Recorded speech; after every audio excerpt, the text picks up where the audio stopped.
través de la señal de Radio Nuevo Mundo, presentamos el programa Academia Libre, un espacio que sintoniza con la actualidad educacional, el desarrollo científico y el mundo de las artes. Aquí la Universidad Pública pone sus micrófonos al aire. Con ustedes, David Evia.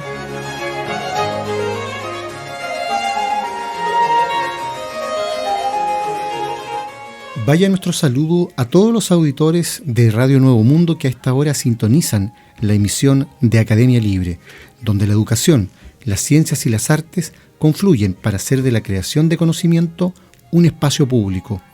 Me acompaña Cristian Castro. Hola, David. Y en este bloque, Cristian, en que hablamos de educación, las noticias nos llevan directo a la escuela. Así es, porque en lo que tiene que ver con el CIMSE, que estaba fijado en un principio para el día 5 y 6 de noviembre, y que había sido pospuesto pensando en varios elementos, ¿cierto?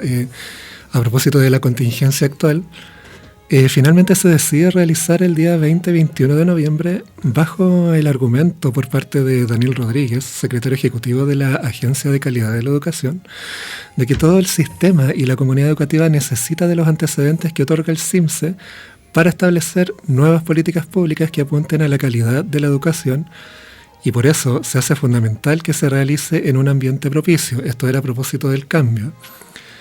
Pero señala que nuestra tarea de conocer e informar de la calidad de la educación es permanente, labor que sin importar el contexto, y esto hay que subrayarlo, no puede detenerse y jamás se da por terminada. En este sentido, algunos alcaldes de 6 comunas, alcaldes de Arica, Macul, Recoleta, Payaco, Tirúa y Coyhaique, decidieron no realizar esta versión del CIMSE, por razones obvias, ¿cierto? Señalan en una declaración conjunta que aplicar la prueba estandarizada CIMSE a los cuartos básicos resulta profundamente antipedagógico, violento y despreciativo de las condiciones humanas básicas de nuestros estudiantes, pero además lejano a toda política y fundamento pedagógico. Finalmente tenemos que, producto de toda esta modificación y esta suerte de prioridades que se establecen quizás con muy mala mira en los propios estudiantes, queda en que el 82% finalmente es el que rinde la prueba, y para aquellos que no la rindieran iban a tener un plazo hasta aproximadamente la primera semana de diciembre para poder rendirla de nuevo. Siempre bajo el criterio de que esta prueba va a tener un efecto solamente diagnóstico, más que estadístico formal para lo que tiene que ver con políticas públicas, ¿sí? Sí, a mí me llama la atención el tremendo nivel de irresponsabilidad de la autoridad de insistir con haber aplicado la prueba CIMSE, porque independientemente de la calidad del instrumento mismo, que desde luego está en cuestionamiento desde hace muchísimo tiempo, lo mismo que la PSU, ¿verdad? Y por razones análogas, por reducir las eventuales formas de evaluación a datos estandarizados con respuestas preestablecidas de selección múltiple. Independientemente de eso, aplicarla en circunstancias de que el país está viviendo desde hace casi un mes y medio ya una situación bastante particular que entre otras cosas, en términos de manifestación social por un descontento muy grande y además justificado, ha implicado suspensión de clases, ¿verdad? Uno se tiene que preguntar bajo qué condiciones es que se puede rendir un examen de esa naturaleza, que tiene precisamente el objetivo de comparar resultados con los procesos anteriores, por una parte, y por otra, proveer de información también comparable con resultados estandarizados a nivel internacional. la verdad es que ni uno de esos dos objetivos se cumpliría, porque aquí no hay posibilidad alguna de establecer comparación. ¿Cómo vamos a comparar un año donde las clases se realizaron normalmente con un año donde el país en general se está manifestando en las calles? Es absolutamente contraproducente, yo lo considero irresponsable. Aquí el gobierno hizo oídos sordos también de la opinión del colegio de profesores que había advertido sobre esta situación, ¿verdad? Y no tiene sentido alguno. Yo quiero recordar que en otras oportunidades, hace ya más de una década, un gobierno de turno se opuso a realizar uno de los test internacionales de datos estandarizados, y ahí la razón era muy distinta. La razón era que no se quería ver repetido el fracaso de Chile a nivel internacional, y se omitió a este país de rendir la prueba PISA. Y eso a mí me parece gravísimo, porque ahí sí había condiciones para que los datos pudieran ser comparados, y a partir de evaluaciones de este tipo o de otro, yo preferiría otro tipo de evaluaciones, pero a partir de este tipo de evaluaciones se diseñan políticas públicas. ¿Cómo vamos a diseñar políticas públicas con un examen que por una parte está rendido, en el caso del CIMSE, en condiciones absolutamente excepcionales, o siguiendo al presidente que da la orden de que se realice el CIMSE en estado de guerra, ¿verdad? Un contrasentido increíble. Pero por otra parte, Cristian, ¿cómo validar los resultados de un estudio cuando solo fue rendido por el 82% del universo? O sea, el impacto que eso tiene porcentualmente sobre los resultados medibles son abismales respecto de la realidad de un año normal. Si en una prueba como CIMSE, generalmente 4 puntos o 3 puntos de diferencia ya son una distancia estadísticamente significativa. Entonces, ¿pero qué son 3-4 puntos de 300 y fracción al lado de que la autoridad reconozca que el 18%, es decir, casi un quinto, no rindió este examen? Entonces, ¿diagnóstico de qué? ¿Metas dónde? Yo, la verdad es que encuentro que es más que un paso en falso, es realmente inaceptable que se haya insistido en la aplicación de esta prueba. ¿Qué dato va a quedar para la historia? Claro, por una parte está la falta del dato, que es el justificativo que da el subsecretario, pero también está muy ligado también a algo que ya se ha dicho harto, y es que hay una desconexión bien profunda de parte del gobierno de turno con lo que está pasando en el país en general. Porque desde luego, o sea, bajo qué, tú muy bien lo dices, la palabra irresponsabilidad es bien, bien concreta y bien certera, porque efectivamente bajo qué condiciones se puede rendir una prueba, más allá de los resultados que también se van a ver afectados por el contexto también. O sea, no hay duda de que salir de una casa en un estado de guerra, como dijo el presidente hace algún tiempo atrás, y después se desdijo, pero bueno, no llegas en condiciones óptimas para poder rendir un examen. Y por otro lado, tenemos una situación donde se han vulnerado derechos humanos, y bajo ese contexto, ¿en qué condiciones se pide, bajo insistencia de obligatoriedad, sacar a los estudiantes de la calle? Entonces,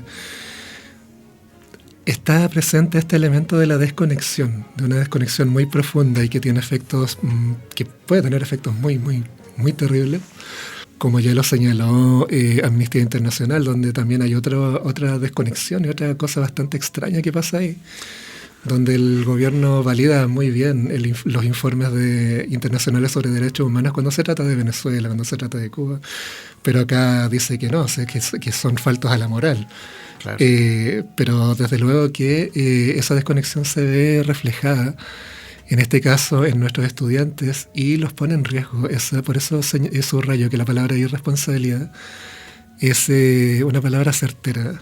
Sí, a mí me importan dos cosas de aquello fundamentalmente, más allá de la incoherencia increíble sobre cómo se pretende invalidar documentos de análisis internacional sobre derechos humanos en Chile. Pero fíjate que independientemente de eso, por una parte, se llamó, digamos, a rendir CIMSE justamente a aquella población que fue objeto principal de la represión de parte de las fuerzas de seguridad. Los muchachos que saltaron los torniquetes y que a cambio de eso recibieron postonazos, balines, apaleo, detenciones. Es decir, esa es la población que tiene que igual rendir el CIMSE. Es impresionante. En un país en el que el nivel de detenciones, el número de detenciones, ya superó en 35 días, dicho por todos los organismos de derechos humanos, superó el número de detenciones de la dictadura militar. Increíble, ¿eh?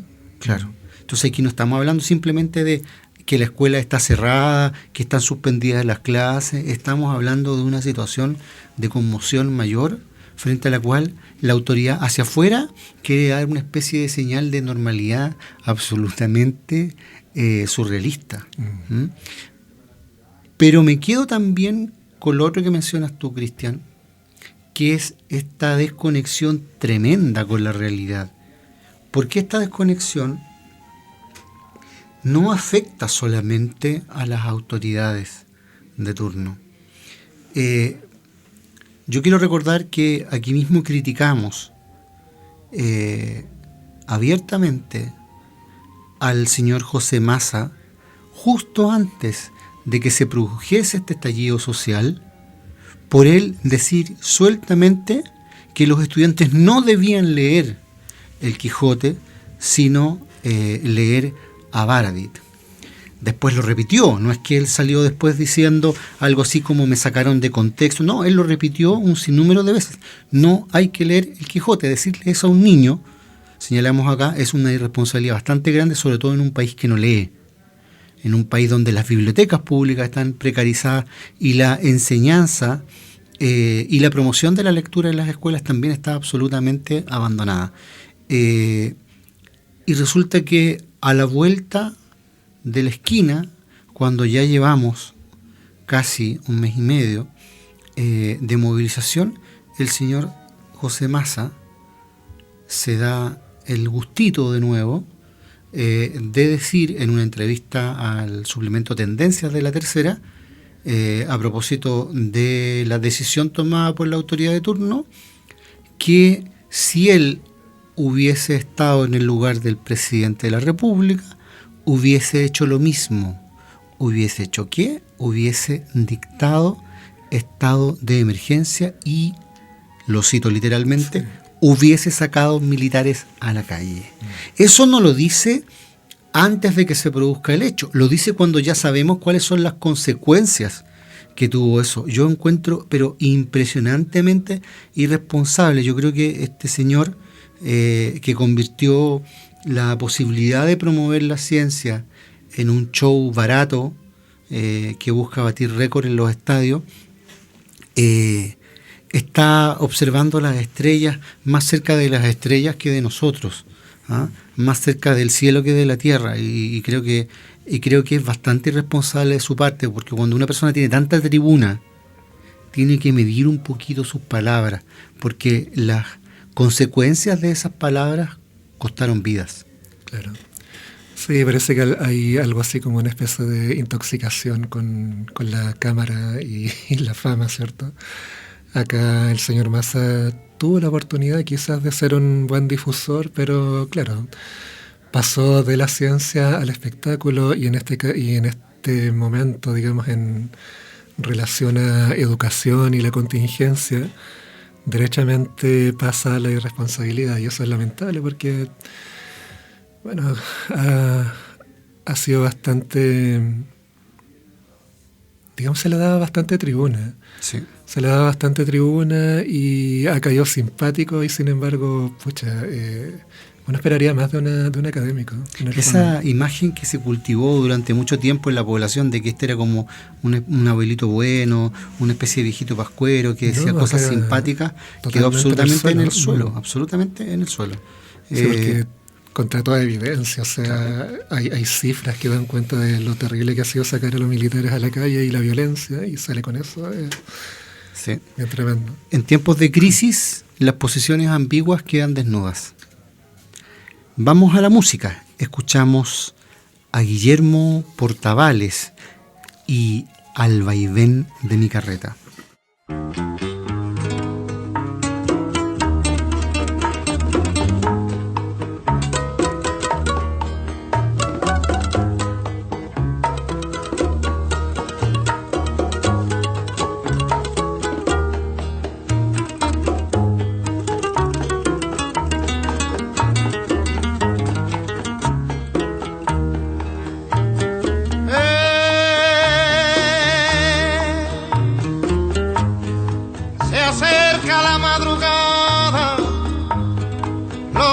Están cantando, compadre, están anunciando que ya empieza la jornada bien.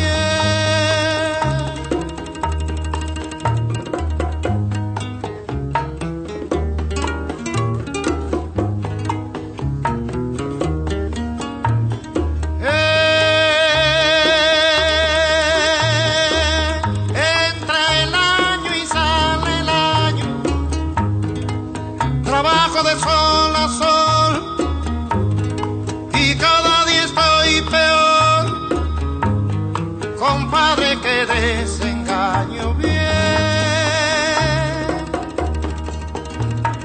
¿Cuándo llegaré? ¿Cuándo llegaré al bohío? ¿Cuándo llegaré? ¿Cuándo llegaré al bohío?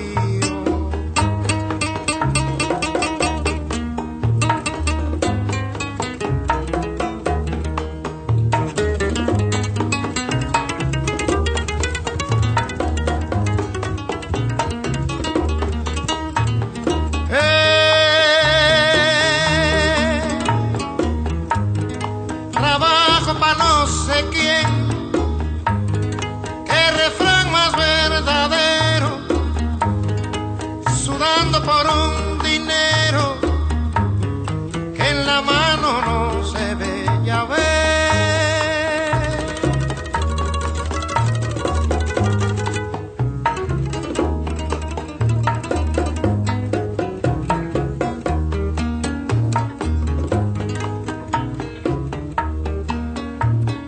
Triste vida la del carretero que anda por esos cañaverales, sabiendo que su vida es un destierro, se alegra con sus cantares.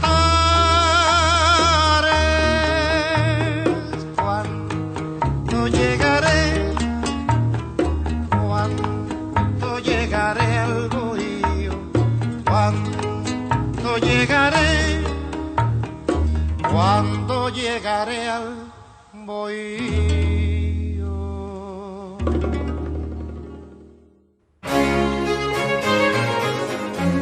Escuchábamos Al vaivén de mi carreta con Guillermo Portavales en Academia Libre por Radio Nuevo Mundo.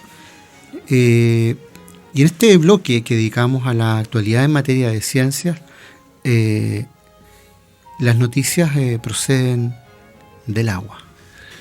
Del agua, porque nuestro gestor de recursos, Leonel Huerta, preparó un texto relacionado con el agua bien interesante que lo liga con derechos humanos. El agua tiene que ver con una disputa, ¿cierto?, que se da en el contexto de los derechos. El desarrollo de la humanidad ha estado y estará profundamente vinculado con el agua. El agua es el componente más abundante e importante de nuestro planeta. No es menor que todos los seres vivos que habitan la Tierra dependan de este líquido. El agua promueve o desincentiva el crecimiento económico y el desarrollo social de una región. Afecta los patrones culturales regionales y la vida de todo ser, por lo que su control, el aprovechamiento racional y la preservación del agua son estratégicos para el desarrollo del planeta. Por muchos motivos, naturales o artificiales, se ha ocasionado en multiplicidad de veces la escasez de agua dulce. Esta carencia impacta negativamente en la viabilidad presente y futura de cualquier comunidad. La mayor parte de la superficie de la Tierra está compuesta de agua, pero solo un poco más del 2% es agua dulce, que en su mayor parte se encuentra en los polos en estado sólido o en depósitos subterráneos muy profundos. El agua dulce que el hombre utiliza corresponde a menos del 1% del agua total de la Tierra. Como una paradoja, el agua es el componente más abundante sobre la Tierra y al mismo tiempo extremadamente escaso.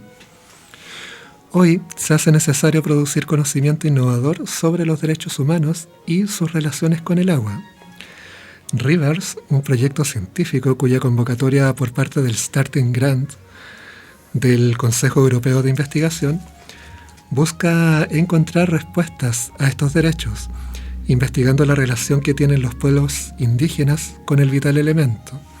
El proyecto Rivers, que adopta un enfoque interdisciplinar entre los derechos humanos y la antropología jurídica, estudia, en palabras de Liselott Bian, investigadora principal, antropóloga jurídica y académica del Departamento de Ciencias Sociales de la Universidad Carlos III de Madrid, señala: este proyecto pretende abordar nuevas formas de pensar sobre el agua, más allá de la división moderna entre naturaleza y cultura, aportando indicios sobre futuras vías para reconceptualizar los derechos humanos.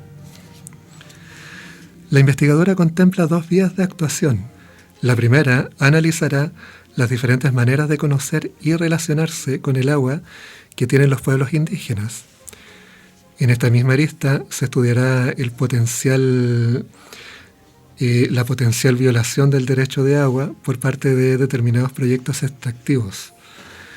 La segunda línea de actuación discutirá en congresos mundiales sobre los principales desafíos, dificultades y contribuciones legales sobre el comportamiento de los países en relación al agua. El estudio desarrollará un análisis empírico, tomando para ello tres contextos: Colombia, Nepal y el Sistema de Protección de los Derechos de Naciones Unidas, que reconoció en 2010 el agua como un derecho humano. Rivers se centra en Colombia y Nepal, porque ambos países son percibidos como ejemplos regionales con más desarrollo jurídico en torno a la protección de los derechos humanos de los pueblos indígenas. Además, a nivel local, en ambos países, las comunidades indígenas se están enfrentando a sucesivos despojos de tierras y violaciones sistemáticas de los derechos humanos por conflictos armados internos y proyectos extractivos, explica Liselott Bian.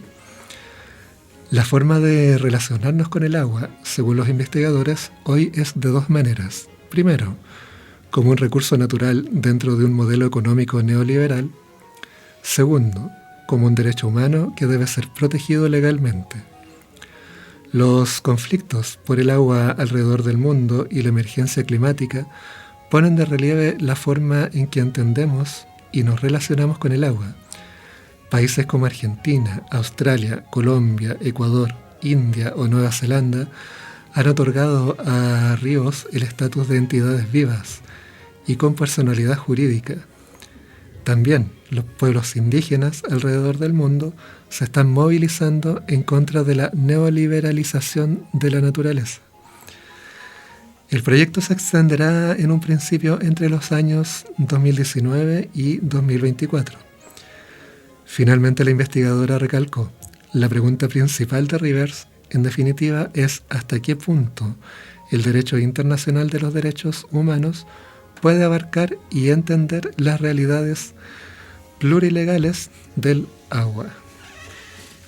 Muy interesante esta investigación que comienza, porque vamos a tener datos de primera fuente y actualizados sobre un panorama que por fin va a tener cifras comparables entre países. Pero además, Cristian, yo quería destacar uno de los elementos que señala este documento que anuncia la investigación, porque menciona la protección de los derechos humanos de los pueblos indígenas, no solo en general la consideración del agua como un derecho humano. ¿Por qué me parece fundamental esta protección? Porque han sido justamente las comunidades indígenas de distintos países donde los afluentes han sido utilizados por empresas transnacionales, han sido, insisto, estos pueblos indígenas los que han levantado la voz, por una parte, pero además los que cuentan entre sus miembros con víctimas de generalmente misteriosas muertes ocurridas en distintos países de la región. Es impresionante la fuerza con que esto y la frecuencia con la que esto ha venido ocurriendo en los últimos años. Este año lamentablemente no es la excepción, y hay varios dirigentes indigenistas que han perdido la vida en la defensa de este recurso natural. Sí, bien complejo ese panorama. Tiene que ver, quizás también podríamos ligarlo un poco con el tema de los derechos humanos, ¿cierto? Hay un elemento fundamental ahí que atraviesa toda política pública y todo interés público, desde la educación hasta una cuestión tan vital como el agua. Claro, y parece muy interesante que una comunidad científica empiece a utilizar la expresión derechos humanos. Honestamente, debo decir, no lo había oído. No, hay una especie de asepsia en términos políticos que se suele utilizar en la ciencia a veces no con mucha justificación, porque está totalmente implicado en un contexto, entonces hay injerencia y hay impactos directos relacionados. Es bueno que aparezcan estas temáticas relacionadas, que esta vinculación con el medio se dé de forma efectiva. Es bien interesante lo que puede aparecer ahí. Sí, es interesante epistemológicamente, porque la ciencia como actividad viva ha intentado durante muchísimo tiempo tratar de mostrar una suerte de postura neutral ante las cosas que ocurren. Claro. Pero eso no tiene ni un asidero. Es decir, si lo que dice un científico es verdad o no es verdad, eso no depende de la opinión que ese mismo científico tenga respecto de lo que está pasando. En cambio, ahí hay un deber. Yo estoy pensando, por ejemplo, en hombres de ciencia tan notables como Albert Einstein, que siempre levantó la voz y además de levantar la voz, hizo cuestiones concretas en favor de la paz, ¿verdad? En favor de los derechos humanos y nunca cayó a la hora de denunciar injusticia. Entonces, son falsas las teorías de la relatividad porque alguien toma postura como él, digamos. Hay una cultura ahí de la asepsia, como muy bien dices tú, de guante blanco, que ha separado muchas veces la actividad científica de la realidad concreta sobre la que ella misma se tenía que pronunciar. Claro. Vamos a la música. Escuchamos Brigada Ramona Parra con Víctor Jara.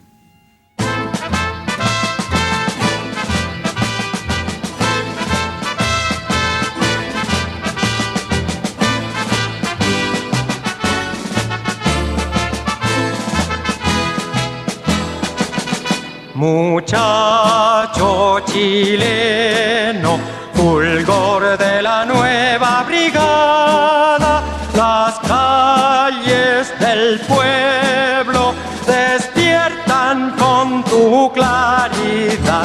Tu brocha es el canto que pinta el azul del cielo, que llena la patria de luz, amor y fraternidad. Joven camarada, que construyes tu esperanza, alumbras los muros con rojo grito de libertad.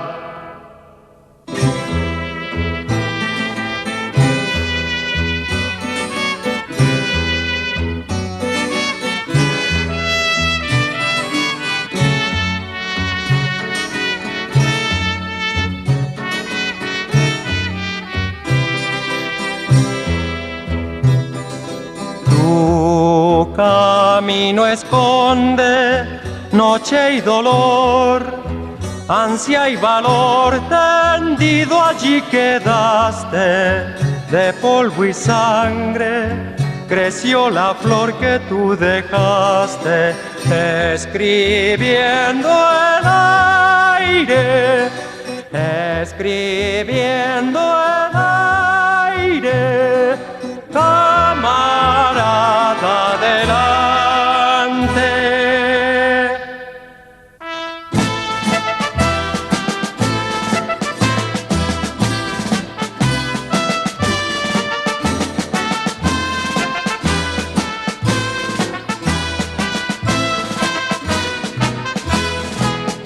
Tu brocha es el canto que pinta el azul del cielo, que llena la patria de luz, amor y fraternidad.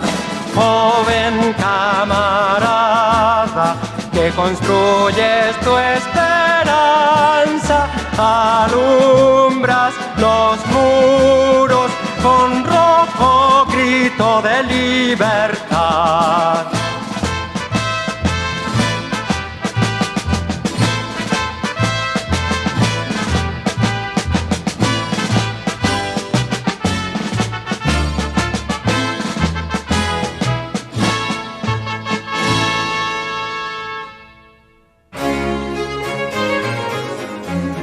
Escuchábamos con Víctor Jara, Brigada Ramona Parra, en Academia Libre por Radio Nuevo Mundo. Entre los artículos que publica habitualmente el boletín de la Academia Libre, Cristian, hay una sección, Páginas con Historia, que relata a través de una crónica algunos episodios, hitos nacionales o internacionales que se refieren o bien a un proceso o bien a un personaje. A veces tratan directamente de historia universal, por ejemplo. En otros casos se trata de hallazgos y en otros se trata de arte, que es el tema que nosotros abordamos en esta tercera sección del programa. Y tú tienes por ahí justamente uno de esos artículos publicados por Academia Libre en su boletín. Exactamente, tenemos un artículo bien interesante con relación a Víctor Jara, cuando dirigió Los Invasores de Egon Wolff. Aunque Egon Raoul Wolff cursó estudios de ingeniería química, su interés por las letras tuvo tempranas expresiones. Es así que a los 16 años de edad ya había escrito su primera novela, El Ocaso, anticipando así lo que sería su paso por el teatro experimental de la Universidad de Chile y el teatro de la Universidad Católica. La inclinación por la dramaturgia, según el propio autor, señaló, tuvo un momento clave en 1950, cuando acudió a una sala a ver a su amigo Eugenio Guzmán, en la versión local de La muerte de un viajante, de 1949, de Arthur Miller. Esa obra despertó en mí el deseo de escribir teatro. Fui a verla como 5 veces porque me fascinó. Entonces me dije, esto es lo que quiero hacer, quiero escribir teatro, recordaría décadas más tarde.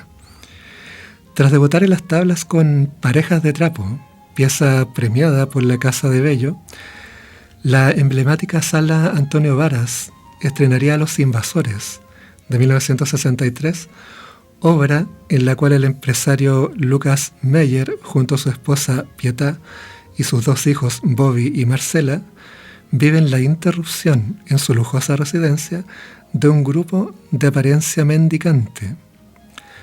Se trata de Ali Baba, el cojo, la tole tole y el china, cuya descripción en el texto original es lo suficientemente ambigua como para abrir debates sobre las lecturas posibles. Viste harapos, forra sus pies con arpillera y de sombrero luce un colero sucio, con el clavel en la cinta desteñida. Contradice a sus andrajos un cuello blanco y tieso, inmaculadamente limpio. La dirección estaría a cargo del cantautor y realizador teatral Víctor Jara, quien para entonces ya ha conducido con éxito los montajes de Parecido a la Felicidad, 1959, y Ánimas de Día Claro, 1962, de Alejandro Sieveking, y La Mandrágora, 1960, de Nicolás Maquiavelo. En la versión del artista asesinado en 1973, el foco subraya la idea de lucha de clases y la relación de la prensa conservadora de la época no se haría esperar. Es así que el diario Ilustrado se refirió al trabajo como un melodrama de discutible calidad dramática en su forma y algo trasnochado en su contenido. La burguesía chilena estaba aterrada y en ese contexto escribí Los Invasores. Apuntaría después Woolf, al puntualizar que muchos dejaron de saludarlo a raíz de esa obra.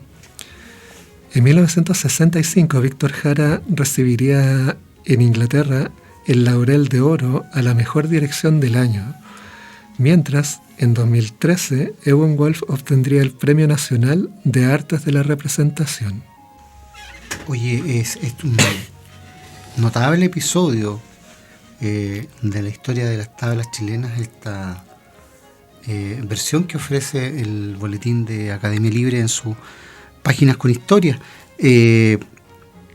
Aquí aparece además, los auditores no pueden verlo, pero pueden visitar el Facebook de Academia Libre, la página correspondiente, donde figura además la fotografía de Héctor Maglio en el rol de Lucas Mayer, de Bélgica Castro como la Tole y de Tennyson Ferrada en el papel de El China, en una escena justamente de Los Invasores. Es un momento sumamente importante del movimiento social en Chile, aquel en el que aparece esta obra. Hay que pensar que ya Víctor Jara, años antes, en su condición de estudiante de dirección teatral en la Universidad de Chile, con Alejandro Sieveking, habían hecho varios trabajos académicos conjuntos, con tal de tener una nota. Víctor Jara le dijo a Sieveking: mira, tú escribe la obra y yo la dirijo. En ese mismo curso estaba Bélgica Castro. En ese mismo curso estaba además el actor que inmortalizó al protagonista de El Chacal de Nahuel Toro. Es decir, estamos hablando de una densidad de mérito profesional vinculado al mundo universitario, al mundo social, bastante nítido, digamos. Justamente de esa anécdota que yo relato es que sale Parecido a la Felicidad y después Ánimas de Día Claro, ya era parte del trabajo, se conocían mucho Víctor Jara y Sieveking. Quienes no se conocían mucho eran Víctor Jara con Ewan Wolf, ¿ya? Y eso no va a ser un detalle, no va a ser un detalle, porque Ewan Wolf no era un hombre de los trigos de Víctor Jara, ¿ya? Sí es un agudo observador social, y él va a tener una postura crítica respecto de los privilegios que trata de defender la burguesía local, ¿verdad? Pero una mirada crítica como la que podríamos encontrar en José Donoso. ¿Ah? Tomamos palco, nos acomodamos un poco y desde ahí tratamos de simplemente hacer desfilar los elementos y los actores sociales para que el público se haga una idea. Ahora, lo que pasó aquí es que, claro, junto con este incendio furioso que desató en la prensa reaccionaria de la época, como probablemente ocurriría hoy día también, ¿verdad? La versión de Víctor Jara, la parte menos conocida es que también Egon Golf se enojó con Víctor Jara, porque Egon Golf, y hay fotografías, incluso el que quiera curiosear un poco, basta navegar por internet y aparecen algunas fotografías tomadas durante las épocas de ensayo de la obra con el plantel, y aparecen entre la muchedumbre Egon Golf por un lado y Víctor Jara por el otro. Víctor Jara tenía desde luego sobradas credenciales para hacer la dirección de esta obra, y ocurre que Víctor Jara lo que hace es subrayar un detalle que no está en la obra original, no está en el escrito de Wolf. Subraya el rol de los invasores. Sí. ¿Ya? Entonces, al subrayarlo, los convierte en héroes. Claro. Es decir, es una vuelta de tuerca. Y eso que enfureció a la prensa, representante de esa burguesía que había sido invadida en su propia casa, ¿verdad?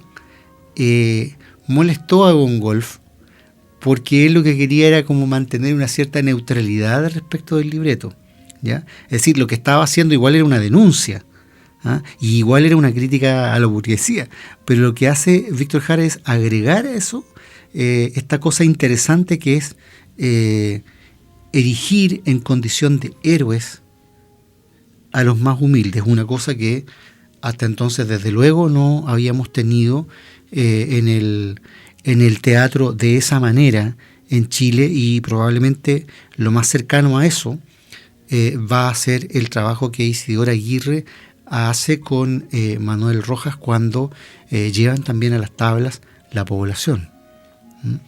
Son episodios muy acotados de esa irrupción. Esta inquietud social se expresa ahí desde el ámbito universitario y va a ir poco a poco alimentando lo que muy poco después va a ser la reforma universitaria. Qué interesante, ¿cierto? Es interesante porque acá, bueno, por una parte Víctor Jara toma postura, ¿cierto? Sí. Toma postura y genera debate, genera reacciones, que es un efecto importantísimo del arte en general. Y es un Víctor Jara que quizás, claro, a propósito de la contingencia, ha estado siendo más oído como cantautor. Y sin embargo tiene una faceta no menor en el ámbito de las tablas, ¿cierto? Sí.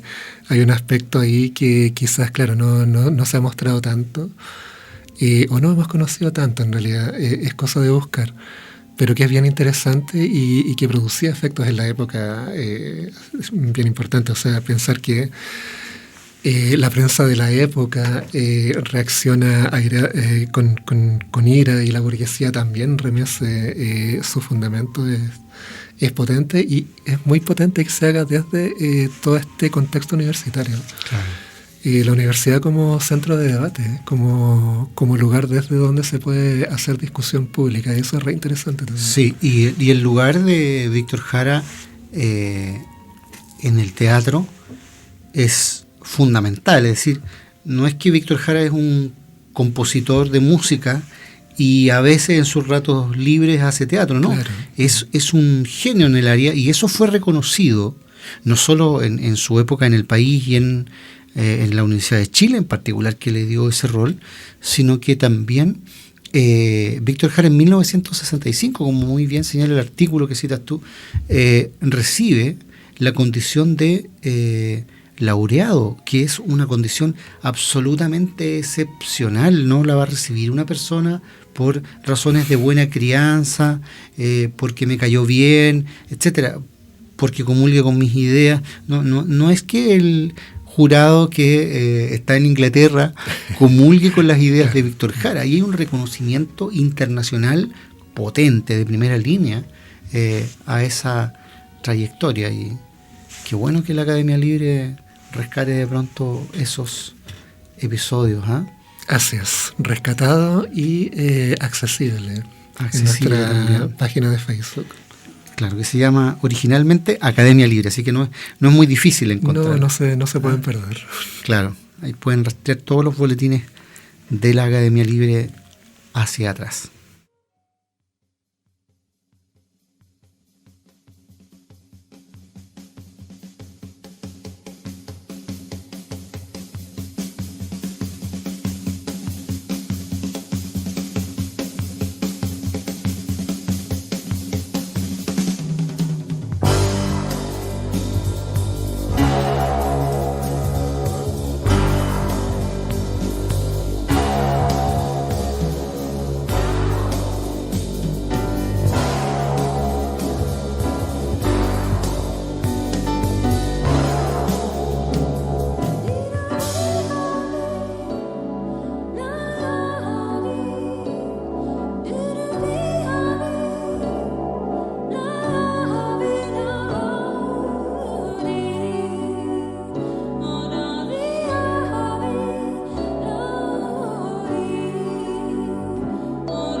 Concluye aquí, en Radio Nuevo Mundo, esta emisión de Academia Libre, un programa producido por la Comisión Ejecutiva de la Universidad.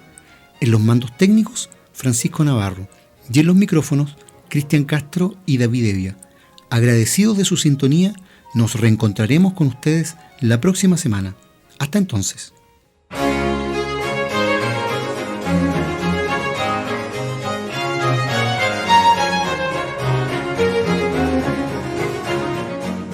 Concluye aquí este capítulo de Academia Libre, un programa que aporta miradas críticas a la construcción de la sociedad. Hasta una próxima oportunidad.